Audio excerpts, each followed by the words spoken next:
De Jorge Luis Borges, Emma Suns. Narración. El 14 de enero de 1922, Emma Suns, al volver a la fábrica de tejidos Tarbouch y Lowenthal, halló en el fondo del salón una carta, fechada en el Brasil, por la que supo que su padre había muerto. Le engañaron a primera vista el sello y el sobre. Luego le inquietó la letra desconocida. 9 o 10 líneas borroneadas querían colmar la hoja. Emma leyó que el señor Mayer había ingerido por error una fuerte dosis de veronal y había fallecido el 3 del corriente en el hospital de Bargé. Un compañero de pensión de su padre firmaba la noticia, un tal Fein del Río Grande, que no podía saber que se dirigía a la hija del muerto. Emma dejó caer el papel. Su primera impresión fue de malestar en el vientre y en las rodillas, luego de ciega, de culpa, de realidad, de frío, de temor. Quiso ya estar en el día siguiente. Acto continuo, comprendió que esa voluntad era inútil porque la muerte de su padre era lo único que había sucedido en el mundo y seguiría sucediendo sin fin. Recogió el papel y se fue a su cuarto. Últimamente lo guardó en un cajón, como si de algún modo ya conociera los hechos ulteriores, ya había empezado a vislumbrarlos, tal vez ya que ella era la que sería. En la creciente oscuridad, Emma lloró hasta el fin de aquel día del suicidio de Manuel Mayer, que en los antiguos días felices fue Manuel Suns. Recordó ver años en una chacra cerca de Gualeguay. Trató de recordar a su madre. Recordó la caseta de Lanús que le remataron. Recordó los amarillos losanges de una ventana.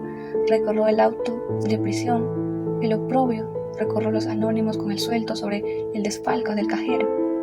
Recordó, pero eso jamás lo olvidaba, que su padre la última noche le había jurado que el ladrón era Lowenthal, Araújo Lowenthal, antes gerente de la fábrica y ahora uno de los dueños. Emma, desde 1916, guardaba el secreto. A nadie se lo había revelado, ni siquiera a su mejor amiga, Elsa Burstein. Quizá rehuye la profana incredulidad. Quizá creía que el secreto era un vínculo entre ella y el ausente. Lowenthal no sabía que ella sabía. Emma Suns derivaba de ese hecho ínfimo un sentimiento de poder. No durmió aquella noche, y cuando la primera luz definió el rectángulo de la ventana, ya estaba perfecto su plan. Procuró que ese día, de aparejo interminable, fuera como los otros días. Había en la fábrica rumores de huelga. Emma se declaró como siempre, contra toda violencia. A las 6, concluido el trabajo, fue con Elsa a un club de mujeres que tiene gimnasio y pileta. Se inscribieron. Tuvo que repetir y deletrear su nombre y su apellido.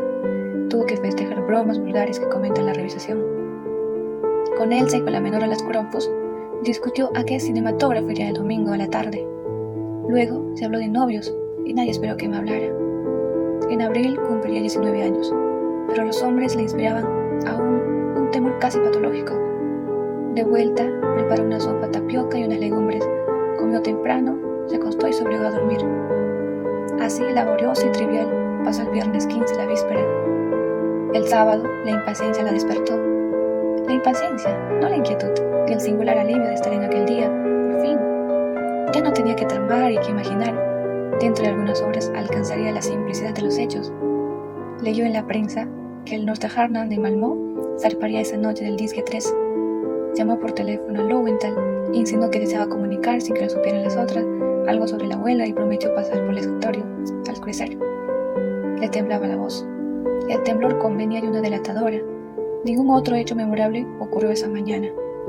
Emma trabajó hasta las 12 y fijó con Elsa y con Perla Cronfus los pormenores del paseo del domingo. Se acostó después de almorzar y recapituló, cerrando los ojos, este plan que había tramado. Pensó que la etapa final sería menos horrible que la primera y que le depararía sin duda el sabor de la victoria y de la justicia. De pronto la almada se levantó y corrió al cajón de la cómoda. Abrió debajo del retrato de Milton Sills, donde había dejado la antenoche. Estaba la carta de Fein. Nadie podía haberlo visto. La empezó a leer y la rompió. Referir con alguna realidad los hechos de esa tarde sería difícil y quizá improcedente. Un atributo de lo infernal es la irrealidad, un atributo que parece mitigar sus errores y que los agrava tal vez. ¿Cómo hacer verosímil una acción en la que casi no creyó que la ejecutaba?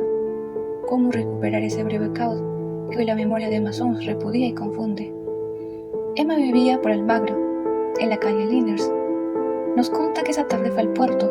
¿Acaso en el infame paseo de julio se vio multiplicada en espejos, publicada por luces y desnuda por los ojos hambrientos? pero más razonable es conjeturar que al principio erró inadvertida por la indiferencia recoba. Entre 2 o 3 bares vio la rutina o los manejos de otras mujeres, ya al fin con hombres de Northampton. De uno muy joven temió que le inspiraba alguna ternura y optó por otro, quizá más bajo que ella y grosero, para la que la pureza del horror no fuera mitigada. El hombre la condujo a una puerta y después a un turbio zaguán, y después a una escalera tortuosa, después a un vestíbulo en el que había una vidrería con losanges idénticos a los de la casa de Lanús, y después a un pasillo, y después a una puerta que se cerró. Los hechos graves están fuera del tiempo, ya porque en ellos el pasado inmediato queda como truncado el porvenir, ya porque no parecen consecutivas las partes que los forman. En aquel tiempo fuera del tiempo, en aquel desorden perplejo de sensaciones inconexas y atroces, pensó Emma Suns una sola vez en el muerto que motivaba el sacrificio. Yo tengo para mí, que pensó una vez, y que en ese momento peligró su desesperado propósito. Pensó, no pudo no pensar, que su padre le había hecho a su madre la cosa horrible que ella ahora le hacían. Lo pensó con débil asombro y se refugió enseguida en el vértigo. El hombre, sueco, finlandés, no hablaba español, y fue una herramienta para Emma, como esta lo fue para él, pero ella sirvió para el goce y él para la justicia. Cuando se quedó sola, Emma no abrió enseguida los ojos. En la mesa de luz estaba el dinero que había dejado el hombre. Emma se incorporó y lo rompió como antes había roto la carta. Romper dinero es una impiedad, como tirar el pan. Emma se arrepintió apenas lo hizo, un acto de soberbia, y en aquel día el temor se perdió en la tristeza de su cuerpo, en el asco. El asco y la tristeza la encadenaban, pero Emma lentamente se levantó y procedió a vestirse. En el cuarto no quedaban colores vivos, el último crepúsculo se agravaba. Emma pudo salir sin que la advirtieran. En la esquina subía un Lacrosse que iba al oeste. Eligió conforme a su plan el asiento más delantero para que no lo viera en la cara. Quizá le confortó verificar en el insípido trajín de las calles que lo acaecido no había contaminado las cosas. Viajó por barrios decrecientes y opacos, viéndolos y olvidándolos en el acto. Y se apeó en una de las bocaquellas de Warnes. Paradójicamente, su fatiga venía a ser una fuerza muy obligada para concentrarse en los pormenores de la aventura y le ocultaba el fondo y el fin. Araón Lowenthal era para todos un hombre serio, para sus pocos íntimos un avaro. Vivía de los altos de la fábrica, solo, establecido en el desmantelado arrabal. Temía mucho a los ladrones. En el patio de la fábrica había un gran perro, y en el cajón de su escritorio, nadie lo ignoraba, un revólver.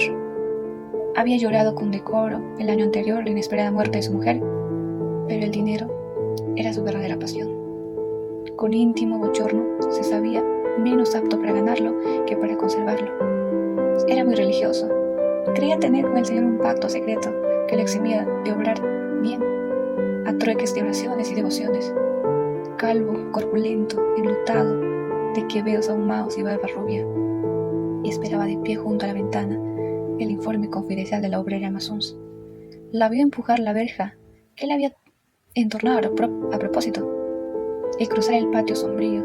La vio hacer un pequeño rodeo con el perro atado al ladrón. Los labios de Emma se atareaban, como los de quien reza en voz baja. Cansados repetían la sentencia que el señor Lowenthal oiría antes de morir. Las cosas no ocurrieron como había previsto Emma Suns. Desde la madrugada anterior, ella se había soñado muchas veces dirigiendo el firme revólver, forzando la miseria a confesar la miserable culpa y exponiendo la intrépida estratagema que permitiría a la justicia de Dios triunfar de la justicia humana. No por temor, sino por ser un instrumento de la justicia, ella no quería ser castigada. Luego, un solo balazo en la mitad del pecho rubricaría la suerte de Lowenthal, pero las cosas no ocurrieron así. Ante Araón Lowenthal, más que la urgencia de vengar a su padre, Emma sintió la de castigar el ultraje padecido por ello. No podía no matarlo. Después de esa minuciosa deshonra, tampoco tenía tiempo para perder en teatralerías. Sentada, tímida, pidió excusas a Lowenthal e invocó las obligaciones de la lealtad, volvió a entender y otro se cortó como si la venciera el temor. Logró que Lowenthal saliera a buscar una copa de agua. Cuando este incrédulo, de tales aspavientos pero indulgente, volvió del comedor, Emma ya había sacado al cajón el pesado revólver. Apretó el gatillo 2 veces. El considerable cuerpo se desplomó, como si los estampidos y el humo lo hubieran roto. El vaso de agua se rompió. La cara la miró con asombro y cólera. La boca y la cara la injurió en español y en inglés. Las malas palabras no cejaban. Emma tuvo que hacer fuego otra vez. En el patio, el perro encadenado rompió a ladrar, y una efusión de brusca sangre manó de los labios obscenos y manchó la barba y la ropa. Emma inició la acusación que había preparado. He vengado a mi padre, y no me podrán castigar. Pero no la acabó, porque el señor Lowenthal ya había muerto. No supo nunca si alcanzó a comprender. Los ladrillos tirantes le recordaban que no podía aún descansar. Desordenó el diván, desabrochó el saco del cadáver, le quitó los quevedos salpicados y los dejó sobre el fichero. Luego tomó el teléfono y repitió lo que tantas veces repetiría con esa voz y con otras palabras. Ha ocurrido una cosa que es increíble. El señor Lowenthal me hizo venir con el pretexto de la huelga. Abusó de mí. Lo maté. La historia era increíble, en efecto, pero impuso a todos, porque sustancialmente era cierta. Verdadero era el tono de Emma Soames, verdadero el pudor, verdadero el odio, verdadero también era el ultraje que había padecido. Solo eran falsas las circunstancias, la hora,